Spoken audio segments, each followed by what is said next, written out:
ಜಮ್ಮು ಮತ್ತು ಕಾಶ್ಮೀರದಲ್ಲಿ ಭದ್ರತೆಯನ್ನು ತೀವ್ರಗೊಳಿಸಲಾಗಿದ್ದು ರಾಜಧಾನಿ ಶ್ರೀನಗರ ಸೇರಿದಂತೆ ಕಣಿವೆ ರಾಜ್ಯದಾದ್ಯಂತ ಕಟ್ಟುನಿಟ್ಟಿನ ಕಣ್ಗಾವಲು ವಹಿಸಲಾಗಿದೆ.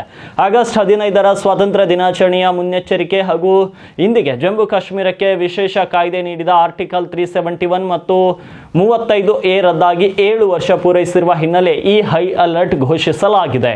ಆಗಸ್ಟ್ 5, 2019ರಂದು ಕೇಂದ್ರ ಸರ್ಕಾರವು ಜಮ್ಮು ಕಾಶ್ಮೀರದ ವಿಶೇಷ ಸ್ಥಾನಮಾನವನ್ನು ರದ್ದುಗೊಳಿಸಿ ಕೇಂದ್ರಾಡಳಿತ ಪ್ರದೇಶವನ್ನಾಗಿ ವಿಭಜಿಸಿತ್ತು. ಈ ಐತಿಹಾಸಿಕ ನಿರ್ಧಾರಕ್ಕೆ ಇಂದಿಗೆ 7 ವರ್ಷ ತುಂಬಿದ್ದು ಯಾವುದೇ ರೀತಿಯ ಅಹಿತಕರ ಘಟನೆಗಳು ನಡೆಯದಂತೆ ತಡೆಯಲು ಜಮ್ಮು ಕಾಶ್ಮೀರದ ಪೊಲೀಸರು ಮತ್ತು ಸೇನಾ ಪಡೆಗಳು ಜಂಟಿ ಕಾರ್ಯಾಚರಣೆ ನಡೆಸುತ್ತಿವೆ. ಇದರ ಹೊರತಾಗಿಯೂ ಕೂಡ ಆಗಸ್ಟ್ 15ರ ಸ್ವಾತಂತ್ರ್ಯ ದಿನಾಚರಣೆಯ ಸಂಭ್ರಮಕ್ಕೂ ಮುನ್ನ ಶ್ರೀನಗರದ ಪ್ರಮುಖ ರಸ್ತೆಗಳು, ಸಾರ್ವಜನಿಕ ಸ್ಥಳಗಳು, ಸೂಕ್ಷ್ಮ ಪ್ರದೇಶಗಳಲ್ಲಿ ಹಗಲು ರಾತ್ರಿ ಪೆಟ್ರೋಲಿಂಗ್ ಚುರುಕುಗೊಳಿಸಲಾಗಿದೆ. ನಗರದ ಪ್ರವೇಶ ಮತ್ತು ನಿರ್ಗಮನ ದ್ವಾರಗಳಲ್ಲಿ ಸಶಸ್ತ್ರ ಪಡೆಗಳ ಕಟ್ಟುನಿಟ್ಟಿನ ತಪಾಸಣೆ ನಡೆಯುತ್ತಿದ್ದು ಶಾಂತಿ ಸುವ್ಯವಸ್ಥೆಗೆ ಧಕ್ಕೆ ತರಲು ಯತ್ನಿಸುವವರ ವಿರುದ್ಧ ಕಠಿಣ ಕ್ರಮ ಎಚ್ಚರಿಕೆಯನ್ನು ಕೂಡ ನೀಡಲಾಗಿದೆ. ಒಟ್ಟಿನಲ್ಲಿ ಆರ್ಟಿಕಲ್ 371ರ ರದ್ದತಿಯ 7ನೇ ವರ್ಷಾಚರಣೆ ಮತ್ತು ಸ್ವಾತಂತ್ರ್ಯ ದಿನಾಚರಣೆ ಹಿನ್ನೆಲೆಯಲ್ಲಿ ಜಮ್ಮು ಕಾಶ್ಮೀರದಲ್ಲಿ ಸೇನೆ ಸಂಪೂರ್ಣ ಹಿಡಿತ ಸಾಧಿಸಿದ್ದು ಕಣಿವೆಯಲ್ಲಿ ಯಾವುದೇ ಅಹಿತಕರ ಘಟನೆ ನಡೆಯದಂತೆ ಹದ್ದಿನ ಕಣ್ಣಿಡಲಾಗಿದೆ.